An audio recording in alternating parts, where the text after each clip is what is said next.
నిరీక్షణ prayer house మరియు centre సంఘముల తరపున స్తుతి సింహాసనాసీనుడైన యేసుక్రీస్తు నామములో మీ అందరికీ పునరుద్ధాన దినపు శుభాభివందనములు. ఈ దినపు దేవుని మాట 100వ సంకీర్తన 4వ చరణం. కృతజ్ఞతార్పణలు చెల్లించుచు ఆయన గుమ్మములలో ప్రవేశించుడి. వ్యక్తిగతంగాను సంఘంగాను కీర్తనలు పాడుచు ఆయన మనయడల చేసిన ఉపకారములకు కృతజ్ఞత నిండిన హృదయాలతో ఆయన సన్నిధిని సమీపించి ఆయనను హృదయపూర్వకంగా స్తుతిస్తూ ఆరాధిస్తూ గణపరచాలి. ఎందుకంటే ఆయన మనలను సృజించి విమోచించినందుకు, మనలను ఆయన ప్రజగా చేసుకున్నందుకు, ఆయన మనలను ప్రేమిస్తున్నందుకు ఆయనను స్తుతించబద్దులమై ఉన్నాం. 50వ సంకీర్తన 14-15 చరణాలలో దేవుడు తనను ఆరాధించే వారి నుండి హృదయపూర్వకమైన కృతజ్ఞత, దేవునితో చేసిన ప్రమాణాల ప్రకారం నడుచుకోవాలని ఆశిస్తున్నాడు. మన కష్టకాలంలో దేవుని యందు విశ్వాసముంచి ఆయనకు మొరపెడితే మనకు సహాయం చేయుటకు ఆయన ఎప్పుడూ సిద్ధంగా ఉంటాడు.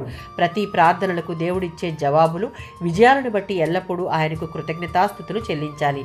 116వ సంకీర్తన 17-19 చరణాలలో దేవుని సన్నిధిలోని కృతజ్ఞత నిండిన హృదయాలతో సమీపించి ఆయన నామమును జనులందరి మధ్య ఘనముగా స్తుతిస్తూ కృతజ్ఞతార్పణలు చెల్లించాలి. ఎందుకంటే ప్రతి వ్యక్తికి కావలసిన భౌతికపరమైన ఆత్మ సంబంధమైన ఈవులన్నీ ఆయన సన్నిధిలో మాత్రమే ఉన్నాయి.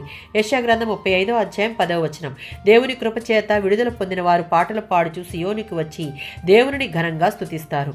దేవుని శక్తి చేత విడుదల పొందిన వారి హృదయాలలో ఉన్న దుఃఖము నిట్టూర్పులు ఎగిరిపోయి శాశ్వతమైన ఆనందంతో నింపబడతారు. ఆయన ఇచ్చిన విడుదల కొరకు ఆయనను స్తుతించాలి.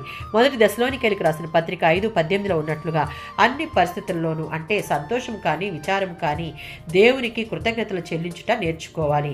ఆయనను ఘనంగా ఆరాధిస్తూ మొరపెడుతూ ఆయన చిత్తమును ఎరిగి నడుచుటకు అభ్యసించాలి. మనకు ప్రతి ఉపకారములకు నిత్యము కృతజ్ఞతార్పణలు చెల్లిస్తూ ఆయన సన్నిధిని సమీపించే వారముగా మనం ఉండాలి. ఆమేన్.